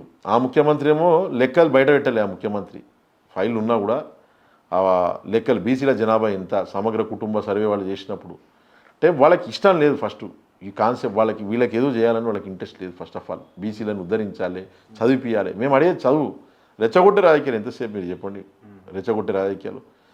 అడిగేది చదివిపియండి. ఎందుకంటే జపాన్లో లేబర్ షార్టేజ్ ఉంది, ఫీజు రియంబర్స్మెంట్ బద్నాం చేస్తారు వీళ్ళు. ఒక పక్క జపాన్ ఏమో అగ్రిమెంట్ చేసుకుంది భారతదేశంతో, మాకు స్కిల్డ్ లేబర్ ఫోర్స్ కావాలని, 50,000 కావాలని. యూరోపియన్ కంట్రీస్ అగ్రిమెంట్ చేసుకుంటాయి. ఇజ్రాయెల్కి పోతురు స్కిల్డ్ లేబర్ ఫోర్స్. ఇప్పుడు ఇంగ్లీష్ వచ్చిన వాళ్ళు పోతురు. కనీసం నువ్వు బీటెక్ చదివితే ఆ ఇంగ్లీష్ తోటి ఆ నాలెడ్జ్ తోటి అన్న వాళ్ళు అక్కడ 1 lakh 2 lakh శాలరీ ఇస్తారు అక్కడ. ఇక్కడ మనం ఏం చేయలేకపోతున్నాం. కాబట్టి ఇంత మ్యాన్ పవర్ షార్టేజ్ ఉన్నప్పుడు ప్రభుత్వము ఈ విద్యా వ్యవస్థ మీద పెట్టుబడి పెట్టకుండా విగ్రహాల మీద లేకుంటే బిల్డింగ్ల మీద, నాసిరకం రోడ్ల మీద వేస్తే క్వాలిటీ రోడ్ 70 ఏళ్ళు ఉండే రోడ్ ఇంజనీరింగ్ మీద పెట్టుకరా, మంచి క్వాలిటీ రోడ్, క్వాలిటీ ఇన్స్పెక్షన్ లేదు. అంటే మొత్తం ఫెయిల్యూర్ ఇన్ఫ్రాస్ట్రక్చర్ మీద పెడుతున్నారు. సోషల్ ఇన్ఫ్రాస్ట్రక్చర్ మీద పెడితే క్వాలిటీ రోడ్లు వేసి ఇంజనీర్లు వస్తారు కదా. మేము అదే చెప్తున్నాం. మేము మీకు నాసిరకం రోడ్ వేసే ఇంజనీర్లు వద్దు, క్వాలిటీ రోడ్ వేసే ఇంజనీర్లు. ఆ పవర్ మీకు ఎప్పుడు వస్తుంది? సింగపూర్ మోడల్ ఫాలో అండి మీరు. సింగపూర్ మోడల్ మొత్తం వేరే దేశాల నుండి వచ్చిన లేబర్ అంతా, ఇండెంటెడ్ లేబర్ అంతా వేరే దేశాల నుండి వచ్చిన వాళ్ళు ఒక అద్భుతమైన దేశాన్ని తయారు చేసుకురు. ఇక్కడ మన గత ముఖ్యమంత్రి చెప్పిండు, నేను టర్కీ ఇస్తాన్బుల్ చేస్తాను, నేను దాన్ని చేస్తా, దీన్ని చేస్తా అని మొత్తం అప్పులు చేసి మిత్తిలు కట్టే రాష్ట్రాన్ని చేసి పడేసిండు. ఈ రాష్ట్రాన్ని కనీసం మిత్తిలు కట్టే రాష్ట్రం. ఓన్లీ లిక్కర్ తప్ప ఏం నడుస్తలేదు. ఈ తెలంగాణ అంటే వైన్ షాపులు తప్ప ఏం లేదు. ఇక్కడ అట్లాంటి రాష్ట్రం చేసిరు. ఇస్తాన్బుల్ కాలేదు ఇది, సింగపూర్. కాబట్టి దీనిపైన వచ్చే బడ్జెట్లో మేము పెట్టామని ముఖ్యమంత్రిని ఎందుకు కోరుతున్నామంటే, గురుకులాలు మీరు హైడ్రాలా ల్యాండ్స్ ఐడెంటిఫై చేసిన ల్యాండ్స్ని మీరు గురుకులాలకు కేటాయించండి. మీరు బీసీ గురుకులాలకు కేటాయించండి. ఆర్కిస్ట్రా డిమాండ్ చేస్తూ వాళ్ళే కామారెడ్డి డిక్లరేషన్లో చెప్పారు. పిల్లల్ని చదివిద్దాం, విదేశాలకు పోతారు, అక్కడ ఉన్న ఐడియాలు తీసుకొస్తారు. విదేశాలు అడుగుతున్నాయి, అగ్రిమెంట్లు చేస్తున్నాయి, లేబర్ ఎక్స్చేంజ్ అగ్రిమెంట్లు. షార్టేజ్ ఉంది మాకు, మీరు రండి, స్కిల్డ్ లేబర్ కావాలంటారు. మీరు వాళ్ళని మినిమం క్వాలిటీ డిగ్రీ చదివిస్తేనే కదా వాళ్ళు అక్కడ చెల్లేది. ఈరోజు ఇజ్రాయెల్లో మన తెలుగు ప్రజలే ఎక్కువ ఇజ్రాయెల్కి పోయేది. యుద్ధం జరిగినాక పాలస్తీనా వాళ్ళని వాళ్ళు పెట్టుకోవట్లేరు. ఇట్లాంటి ప్రపంచవ్యాప్తంగా మ్యాన్ పవర్ షార్టేజ్ ఉన్నప్పుడు మనం చదివించి వాళ్ళని పంపించే అవసరం మనకుంది. భారతదేశం డెమోగ్రాఫిక్ డివిడెండ్ ఉన్న దేశం. ఈరోజు పుష్కలమైన జనాభా ఉంది. మన టీఎఫ్ఆర్ కూడా బ్యాలెన్స్డ్గానే ఉంది, తగ్గుతుంది ఈ మధ్య 2.2 2.1 కరెక్ట్ రీప్లేస్మెంట్ లెవెల్ ఉంది. ఫ్యూచర్లో పడుతుందని వాళ్ళు కూడా చెప్తారు. కానీ దీన్ని మనం వాడుకోవాలి, డెమోగ్రాఫిక్ డివిడెండ్ వాడి మనం అన్ని దేశాల్లో ఇక్కడ చదివించి పిల్లల్ని పంపితే భారతదేశాన్ని కూడా ఒక కల్చరల్ ఇంటిగ్రేషన్ అవుతుంది వేరే దేశాలతో, సత్సంబంధాలు డెవలప్ అవుతాయి. ఫ్రెండ్షిప్ డెవలప్ అవుతుంది వేరే దేశాలతోటి, బిజినెస్ పెరుగుతుంది, ఎక్స్పోర్ట్స్ ఇంపోర్ట్స్ పెరుగుతాయి. కాబట్టి ప్రభుత్వం అవినీతి కాంట్రాక్టర్ల జేబులు నింపడం కంటే కూడా విద్య పైన మీరు కేటాయించండి, హెవీ బడ్జెట్ అని మేము కోరుతున్నాం. మేము చదివిపియండి. ఈరోజు ఎలాన్ మస్కే చెప్తుండు, ఆయన 10 మందిని కన్నాడు, కనండి పిల్లల్ని కనండి, మనం మునిగిపోతున్నాం, ఎక్స్టింక్షన్ అవుతామంటుండే ఆయన, మొత్తం మానవ జాతి మునిగిపోతుందని.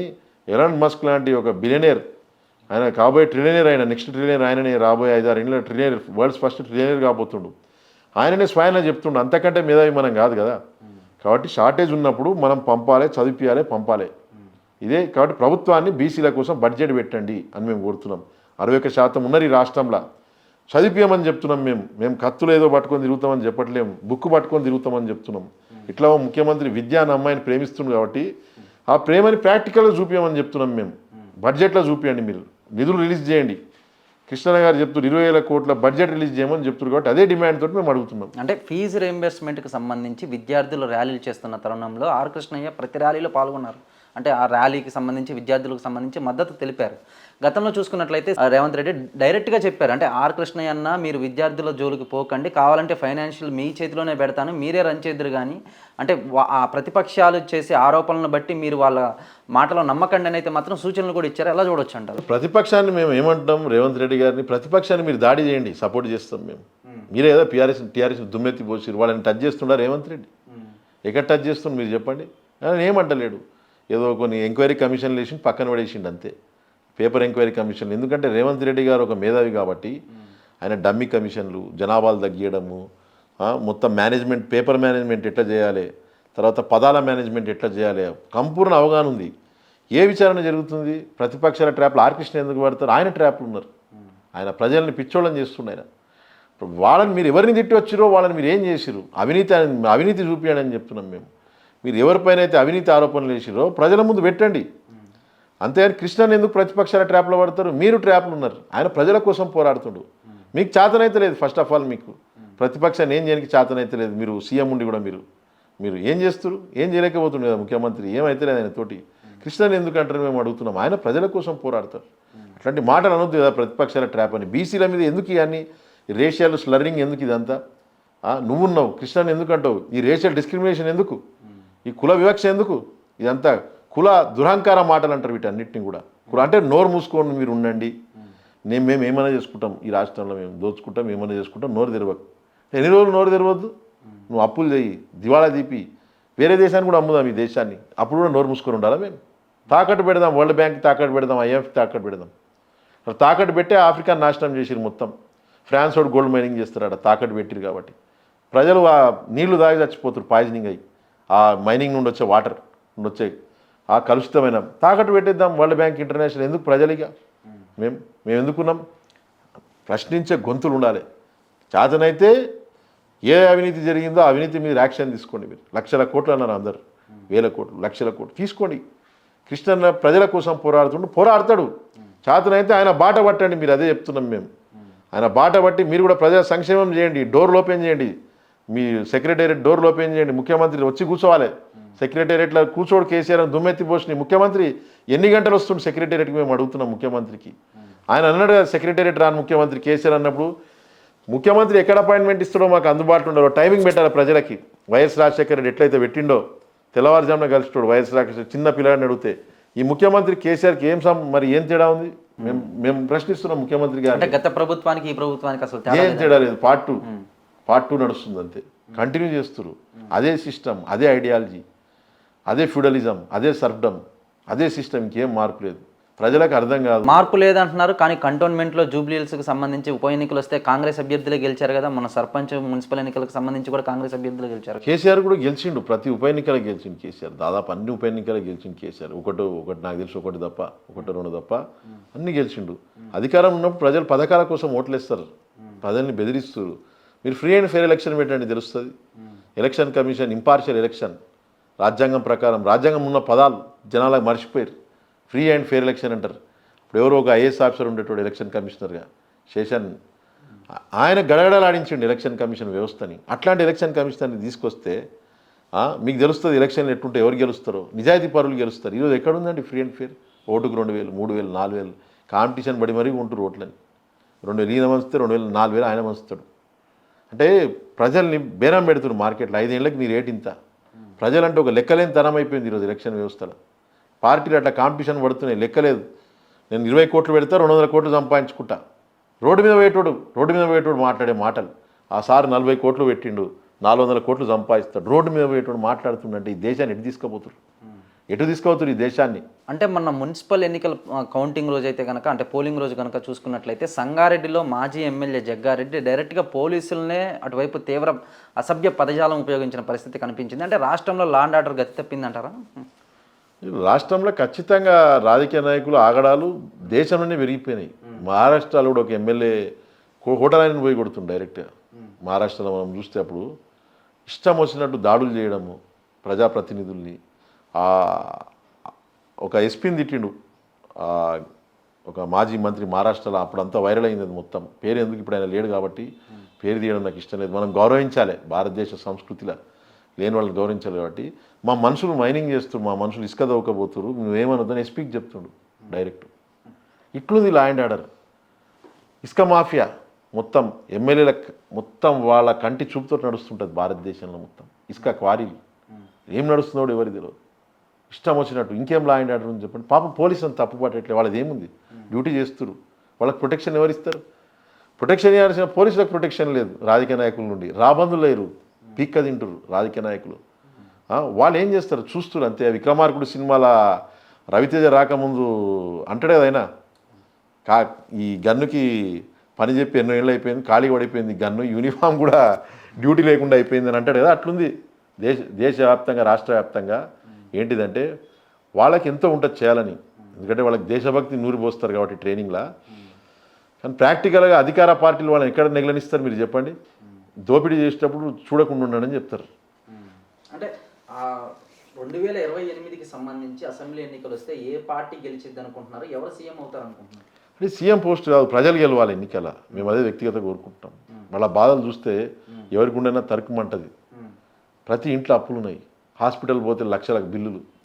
ప్రజలు వాళ్ళు పోరాడాలి, ప్రజలు గెలవాలి. అంటే దేనికోసం గెలుస్తుంటారు రాజకీయ నాయకుడు? ఆయన జేబు నింపుకోవడానిక, 100 కోట్లు సంపాదించుకోవడానిక? రాజకీయం అంటే భయపడాలి రాజకీయ నాయకుడు. యాక్చువల్గా వద్దురా నాయన, 5 ఏళ్ళు నా టైం వేస్ట్. ఇది ఒక ఎమ్మెల్యే అయితే నా వ్యాపారాలు ఆపుకోవాలి, నా పిల్లల్ని పట్టించుకోవద్దు. కాబట్టి అది లాస్ట్. యాక్చువల్గా ఒక MLA, MP post, CM post అంటే దానికోసం ఎవరు ఎగబడొద్దు, ఇంత కాంపిటీషన్ ఉండొద్దు. దాన్ని యాక్షన్లో కొనొద్దు. ఆ సీట్ని 5 కోట్లు ఇస్తే ఎమ్మెల్యే, 10 కోట్లు ఇస్తే ఎంపీ కొనొద్దు. దీనివల్ల మా కుటుంబం దెబ్బతింటుంది. ప్రజలు అది గమనించుకోవాలి. ఎమ్మెల్యే, ఎంపీ, సీఎం అంటే బాధ్యతలు, త్యాగం చేయాలి. త్యాగజీవులను ఎన్నుకోండి మీరు, అంతే తప్ప దాన్ని యాక్షన్లో కొనేటోళ్ళని దూరం పెట్టేసేయండి ఫస్ట్ మీరు. దాని ఏదో ఒక అధికార దురహంకారంతో నేను ఎమ్మెల్యేని, నా జన్మ హక్కు 1000 కోట్లు సంపాదించడం. ఓటేసేటప్పుడు ఒక్కసారి ఆలోచించమంటున్నాను ప్రజల్ని. క్వశ్చన్ చేయండి ప్రచారానికి వచ్చినప్పుడు. వాళ్ళ పాస్పోర్ట్ డీటెయిల్స్ పెట్టమనండి, వాళ్ళ పిల్లల్ని గవర్నమెంట్ స్కూల్లో చదివించమనండి. ఎమ్మెల్యేల పిల్లల్ని ఫస్ట్ వాళ్ళ పిల్లల్ని, మీ పిల్లల్ని చదివిస్తే నీకు ఓటేస్తా, ప్రామిస్ జాయిన్. అట్లాంటి వాళ్ళని ఎమ్మెల్యే ఎన్నుకోమంటున్నా నేను. వాళ్ళని ప్రైవేట్ గవర్నమెంట్ హాస్పిటల్ ట్రీట్మెంట్ తీసుకోమనండి ఎమ్మెల్యేని, వాళ్ళ కుటుంబాలని. ఇంకా దేనికి ఎమ్మెల్యే మీరు చెప్పండి? నీకు గవర్నమెంట్ హాస్పిటల్ ట్రీట్మెంట్ లేదు, గవర్నమెంట్ స్కూల్లో పిల్లలు లేరు, దేనికోసం ఎమ్మెల్యే? ప్రజలు కూడా ఆలోచించుకోవాలి. ఎవరి కోసం ఎమ్మెల్యే? వాని కోసం ఎమ్మెల్యేనా, లేకుంటే ప్రజల కోసం ఎమ్మెల్యేనా, వాళ్ళ కుటుంబాలకు ఎమ్మెల్యేనా? ప్రజలు ఎప్పుడైతే చైతన్యం అవుతారో, ప్రజలు క్వశ్చన్ చేయడం స్టార్ట్ చేయండి. మీరు అఫిడవిట్లు తీసుకోండి, కోర్టులో అఫిడవిట్లు పెట్టియండి. నాకేమైనా అయితే కోర్టు ముందు ప్రమాణం చేయించి నాకేమైనా అయితే ఖచ్చితంగా నేను గవర్నమెంట్ హాస్పిటల్ని ట్రీట్మెంట్ తీసుకుంటా, లేకుంటే నా ఎమ్మెల్యేగిరి రద్దు చేసి పడేయండి, డిస్క్వాలిఫై చేసుకుంటా. నేను సిగ్గు శరం ఒక తల్లికి పుట్టినోడినైతే నన్ను నేను డిస్క్వాలిఫై చేసుకుంటా, నేను రాజీనామా చేస్తా. కోర్టు దాన్ని కన్సిడర్ కూడా చేస్తుంది. కోర్టు ఎందుకంటే జ్యుడిషియల్ యాక్టివిజం ఎక్కువ ఉంది ఈ మధ్య కోర్టుకి. వాళ్ళు 4th జెండర్ని రికగ్నైజ్ చేస్తారు, 3rd జెండర్ని రికగ్నైజ్ చేస్తారు, 5th gender, rainbow inclusive justice అని తెచ్చిరనమాట. వాళ్ళకే తెచ్చినప్పుడు మన పేదలకు లేదా కోర్టు యాక్సెప్ట్ చేస్తుంది, జ్యుడిషియల్ యాక్టివిజం చేస్తుంది పుష్కలంగా కోర్టు. మీరు పెట్టిపియండి, ప్రజలు మీరు పెట్టిపియండి. మేము అదే కోరుతున్నాం. మీరు ఓటేసేటప్పుడు అఫిడవిట్లు తీసుకోండి, ప్రామిస్డ్ అఫిడవిట్లు కోర్టు ముందు పెట్టించి, మా పిల్లల్ని గవర్నమెంట్ స్కూళ్ళలో తెప్పిస్తాము, మేము ఖచ్చితంగా గవర్నమెంట్ హాస్పిటల్లో ట్రీట్మెంట్ తీసుకుంటాము, మేము వ్యాపారాలు చేయము. వ్యాపారవేత్త కోటేయకండి దయచేసి, వ్యాపారాన్ని పెంచుకుంటాడు. వ్యాపారాలు లేని వాళ్ళని తీసుకురండి, అడగండి. వ్యాపారాలు ఉంటే కంపెనీల నుండి ఎగ్జిట్ కమ్మని చెప్పండి వాళ్ళని. వాళ్ళ ప్రైవేట్ కంపెనీలు ఏవైతే ఉంటాయో వాళ్ళ డైరెక్టర్లు పెద్ద పెద్ద పారిశ్రామికవేత్తలు ఉన్నారు ఈరోజు ఎమ్మెల్యేలుగా. వాళ్ళ వల్ల ఏం ఉపయోగం లేదు ప్రజలకి. మొత్తము మీడియా మేనేజ్మెంట్ చేసుకొని ఫేస్బుక్లో యూట్యూబ్ గీల్స్ కొడుతున్నారు మొత్తం ప్రజల ముందు. వాళ్ళని ఏదో ఇన్స్టాగ్రామ్ ఇన్ఫ్లుయెన్సర్స్ అయిపోయారు ఈరోజు. బాధాకరమైన విషయం. ప్రజలకు సేవ చేస్తలేరు, ఇన్స్టాగ్రామ్ ఇన్ఫ్లుయెన్సర్స్ లాగా అయిపోయారు వాళ్ళు. వాళ్ళ రోడ్ డ్యూటీ కూడా వీళ్ళే చేస్తున్నారు. కాబట్టి మీరు స్పష్టంగా ప్రజలు తిరగబడాలి. సుప్రీంకోర్టులో కేసు వేయండి, పిల్లులు వేయండి. మీరు ఇట్లాంటి పిల్లులు వేయండి. మీరు చిన్న చిన్న వాటికి చలించొద్దు. మీరు తప్పుడు వ్యక్తులకు కొట్టేసినందుకే కదా ఈరోజు ఇక్కడ గాంధీ విగ్రహం పెట్టేటప్పుడు గాంధీ మనమడే చెప్పాడు మా విగ్రహం కోసం పేదోళ్ళని కూల్చొద్దని. మీరు ఎమోషనల్ ఓటేయకండి. ఈరోజు ఎమోషనల్ ఓటేసినందుకు మీ ఇండ్లే కూలిపోతున్నాయి. ఈరోజు వాళ్ళని ఉంచండి, మెడలు ఉంచండి. ఎమ్మెల్యే అంటే ఒక బాధ్యత, ఎంపీ అంటే ఒక బాధ్యత, సీఎం అంటే ఒక బాధ్యత. వ్యాపారాలు మానుకొని గవర్నమెంట్ హాస్పిటల్ ట్రీట్మెంటు, మీ పిల్లల్ని మొత్తం వీడినే ముఖ్యమంత్రి ఆర్వాడికి పోయండి. ఇంకేముంది చెప్పండి. మీరు ఉస్మానియాకి పోవాలి, ఉస్మానియాలో కోర్సు చేయ గౌరవపడతాం. నువ్వేమంటున్నావు ఇది వేస్ట్ అని మీనింగ్. కాబట్టి ఇట్లాంటి వాళ్ళు వద్దు. ఎఫిడేవిట్లు తీసుకొని కోర్టు ప్రమాణంగా మీరు అట్లాంటి అభ్యర్థులనే దిగేటట్టు చేయండి దయచేసి. ప్రజలకు నేను అదే కోరుకుంటున్నాను. అంతే తప్ప ఎవరినో నమ్మి లీడర్లను నమ్మి చేసేది ఏం లేదు ఈ దేశానికి. అంటే తెలంగాణ రోల్ మోడల్ కింద అంటే ప్రపంచం చూసే విధంగానే మెస్సీని తీసుకొచ్చి ఫుట్బాల్ ఆడిచ్చారు. అటువైపు సీఎం రేవంత్ రెడ్డి నిన్న చూస్తే హార్వర్డ్ యూనివర్సిటీకి వెళ్ళి యూనివర్సిటీ చేశారు. అంటే ఎలా చూడొచ్చు అంటారు ఇవన్నీ? చూసేది ఏముందండి. ఇప్పుడు మీకు స్పష్టంగా చెప్తున్న, ప్రజలు ఓటేసిరు, 5 years ఇచ్చిర్రు, లైసెన్స్ ఇచ్చిర్రు 5 years ప్రజలు. ఇక ముఖ్యమంత్రికి పర్మిషన్ ఇచ్చినప్పుడు ఆయనకు నచ్చినట్టు ఆయన పరిపాలన చేస్తుండు. దాన్ని మనం ఏం చూస్తాం? ప్రజలు చూసుకోవాలి, ప్రజలు అబ్జర్వ్ చేయాలి. గత ముఖ్యమంత్రి ఏం చేసిండు, ఈ ముఖ్యమంత్రి ఏం చేసిండు, పరిపాలన లేదు ఈ ముఖ్యమంత్రి, 6 గ్యారెంటీలు లేదు, ఏం లేదు. అప్పుడంతా 6 గ్యారెంటీలను తీసుకొచ్చిర్రు, బంగారం అన్నారు, ఏమేమో చెప్పారు. ఆ బియ్యం ఈ బియ్యం అన్ని బియ్యం.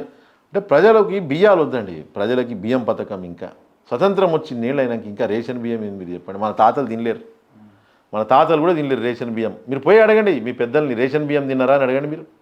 వాళ్ళు కొర్రబువ్వ తిన్నారు, 70 100 kg బస్తా మోసిరు వాళ్ళు. ఏం పథకాలు తీసుకొస్తారు మీరు? ప్రజలకు ఇవ్వాల్సింది స్కిల్ ఇవ్వాలి. ముఖ్యమంత్రి అంటాడు స్కిల్ ఇవ్వమని, ఆయన పెట్టే పథకాలేమో ఇవి పెడుతుంది. మొత్తం 6 గ్యారెంటీల పథకాలు పెట్టి స్పీచ్లనేమో కుల వ్యవస్థ ఉండొద్దు, బద్దలు కొడతా, ఆ స్కిల్ నేర్చుకోండి అంటాడు. మరి మీరు ఎందుకు ఆ పథకాలు పెడుతున్నారు? ఫస్ట్ మీరు ఈ దేశంలో ఈ హాస్పిటల్లో స్కిల్ పెంచండి. మీరు ఆ ట్రీట్మెంట్ తీసుకోండి. ఉస్మానియాలో చదువుకోండి, హార్వర్డ్లు వద్దు. లైబ్రరీలు నెలకొల్పండి, పెద్ద పెద్ద లైబ్రరీలు. మీరు పేద ప్రజలు చదువుకోవడానికి ఒక లైబ్రరీని నెలకొల్పిరా ఈ ముఖ్యమంత్రి. ఫారినర్స్ నెలకొల్పిరు. అక్కడ తమిళనాడు పోతే అడ్యార్ రీసెర్చ్ సెంటర్ అని ఉంటుంది. లక్షల పుస్తకాలు పెట్టిరు ఫారినర్స్ వచ్చి ఈ దేశం మీద గౌరవంతో. అక్కడ మీరు పులిచేరి పోండి, అరబిందో ఆశ్రమం ఉంటుంది. అక్కడ ఆర్గానిక్ ఫార్మింగ్ చేస్తారు విదేశీయులు వచ్చి. భారతదేశంలో ఫుడ్ ఫారెస్ట్ డెవలప్ చేస్తారు ఆరోవిల్ అన్న ప్రాంతంలో. అరే విదేశీయులకు మన దేశం మీద ఉన్న గౌరవం మనం హార్వర్డ్లో పోయి చదివితే ఏం మెసేజ్ పంపుతుంది మీరు చెప్పి? దేశం మీద ఏం గౌరవం ఉన్నట్టు మనకి? చరిత్రమని చెప్తున్నాయి ముఖ్యమంత్రి గారు. నేను గత ముఖ్యమంత్రిలాగా ఆయన 100,000 పుస్తకాలు అన్నారు కానీ ఏం చేయలేను, ఉరగబెట్టింది ఏం లేదు. కిస్తీలు కట్టే స్థితికి తీసుకొచ్చిండు ఈ రాష్ట్రాన్ని.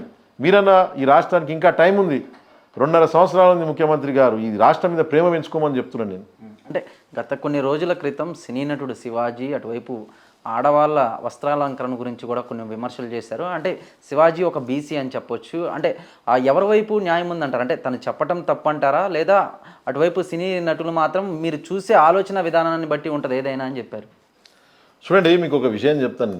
ఇప్పుడు అక్కడ సిరియా ఇరాక్ ఆ ప్రాంతంలో కుర్ద్ అని ఉంటుంది అనమాట, ఒక ప్లేస్ కుర్దిష్. అక్కడ ISIS మీద మహిళలు పోరాటం చేశారు. మహిళలు గన్లు పట్టుకొని పోరాడిరు.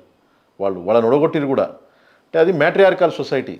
అంటే పురుషుడికి స్త్రీకి పెద్ద తేడా ఉండదు. వాళ్ళకి ఒకటే రకంగా చూస్తున్నాడు. పెంచేటప్పుడే వాళ్ళని అట్లా తయారు చేస్తారనమాట.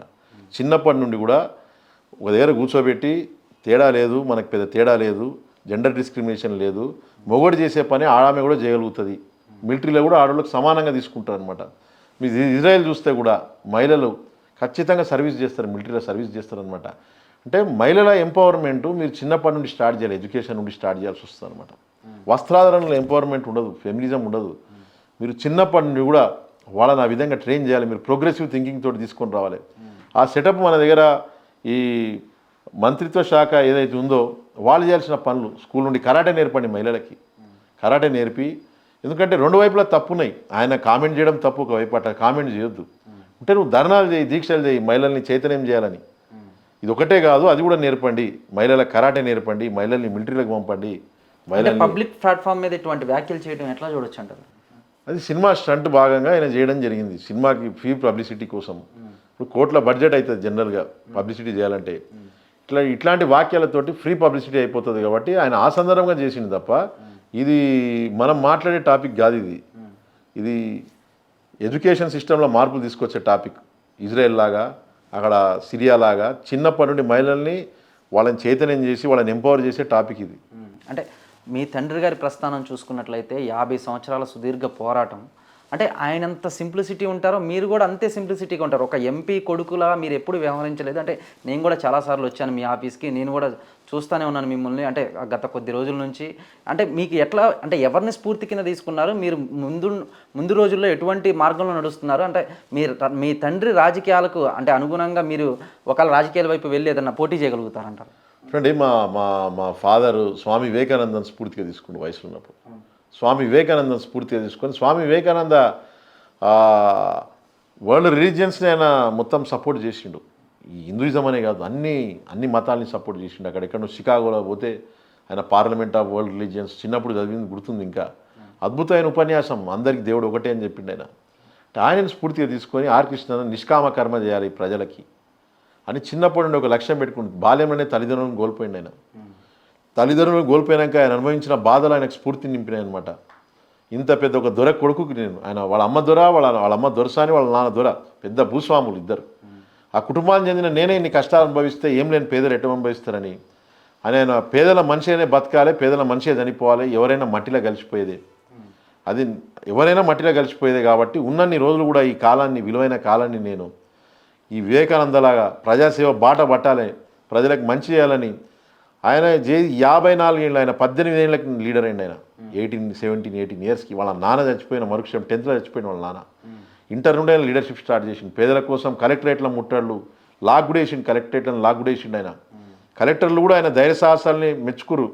ఎందుకు నీకు ఇంత కోపం ఎందుకంటే వీళ్ళ కోసము పురుగులన్నం ఉండేది, ఈరోజు అంటే పురుగులన్నం లేదు. ఎందుకంటే మార్పు వచ్చింది వ్యవస్థలో కాబట్టి పురుగులన్నం పెడుతురు, మీ పిల్లలు అదే తింటారని కలెక్టర్లను ప్రశ్నించారు ఆర్ కృష్ణన్న గారు. ఆయన వ్యక్తిత్వం అట్లాంటిది. ఆయన ఎందుకంటే 1000 కోట్లు సంపాదించండి మీరు, మీ పిల్లలు అనుభవిస్తారని గ్యారంటీ ఉందా మీరు చెప్పండి? మీ పిల్ల కొకేన్ అడిక్ట్ అయితే మీరు ఏం చేస్తారు? ఎన్నో కుటుంబాలు ఉన్నాయి, 1000 కోట్లు ఉన్న కుటుంబాలు. అలా పిల్లల సంపద 4 పూటల తిండి లేకపోతారు క్యాన్సర్ లాంటి రోగాలతోటి. కాబట్టి ఎవరు కూడా మనం ప్రజల్ని దోచుకున్న తిండి మన వచ్చేతరాలకు వస్తానని గ్యారంటీ లేదు. ఔరంగజేబ్ లాంటి వ్యక్తి కూలిపోయింది, మొత్తం ఆయన పిల్లలు రాజు కాలేకపోయారు. ఔరంగజేబ్ తోటి ఎండ్ అయిపోయింది ఆ డైనాసిటీ. ఆయన మొత్తం పెద్ద ఎత్తున సంపదలు కూడా కట్టుకున్న ఔరంగజేబే చచ్చిపోయే రోజు ఖాళీ చేతులతో చచ్చిపోతున్నాను బాధపడ్డాడు ఆయన. నా పిల్లలు కూడా సమర్థులు వెళ్ళలేకపోయారు. కాబట్టి ఒక రూలర్ అంటే ఆయన ధర్మంతో ఉండాలి. నేను చెప్పింది కాదు ఇది. స్వామి వివేకానంద కూడా స్ఫూర్తి ఎక్కడి నుండి తీసుకుంటు? శివాజీ నుండి తీసుకుంటు. శివాజీ మీకు చెప్పిన, రాజసంత్ అని చెప్పిన, ఆ గురువు సమర్థ రామదాస్ మీకు చెప్పిన, వీళ్ళెక్కడి నుండి స్ఫూర్తి తీసుకురు?